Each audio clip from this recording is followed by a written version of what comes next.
পরোটা তো তোমরা অনেক রকমের খেয়েছো, কখনো কি ভেবেছো যে আমরা যেই সবুজ মুগ কড়াইটা দিয়ে তড়কা বানাই সেটা দিয়েও এত টেস্টি পরোটা বানানো যায়?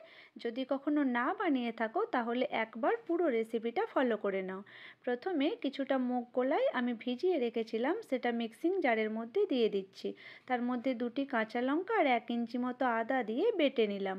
তবে খুব মিহি করে বাটার দরকার নেই, একটু চপ করার মতো বাটা হলেই চলবে।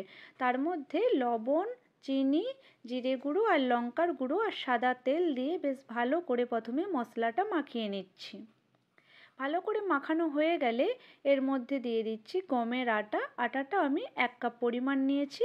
প্রথমে শুকনো মাখিয়ে নেব, আপনাদের যতটা প্রয়োজন হবে ততটাই আটা ব্যবহার করবেন, আর যদি প্রয়োজন হয় তাহলে হালকা করে জল দিয়ে মেখে নিতে পারেন। তবে আমি এইরকমভাবে মাখিয়ে নিয়েছি, আমার জলের প্রয়োজন হয়নি। এরপর ঢাকনা বন্ধ করে 10 মিনিট এটা রেস্টে রেখে দিয়েছিলাম।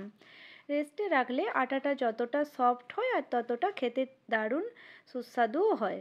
এদিকে আমি ভালো করে এর থেকে 4টে বড় বড় সাইজের লেচি কেটে নিচ্ছি।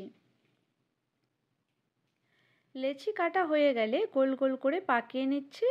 এরপর বেলুন চাকির মধ্যে সামান্য তেল দিয়ে উল্টে পাল্টে প্রথমে তেলটা ভালো করে লেচির গায়ে লাগিয়ে নিচ্ছি।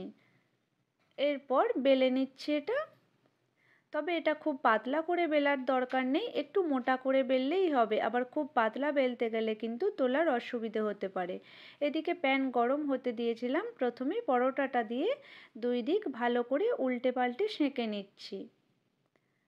তারপর এর মধ্যে 1 চামচ পরিমাণ মতো তেল দিয়ে আরও ভালো করে লাল লাল করে পরোটাটা ভেজে নেব। পরোটার কালার যখন এই রকম লাল হয়ে আসবে তখন প্যান থেকে তুলে নেব।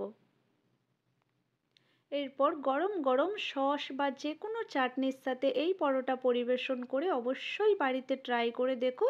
আশা করি সবার খুবই ভালো লাগবে। যদি ভালো লেগে থাকে তাহলে লাইক, কমেন্ট ও শেয়ার করতে ভুলবেন না।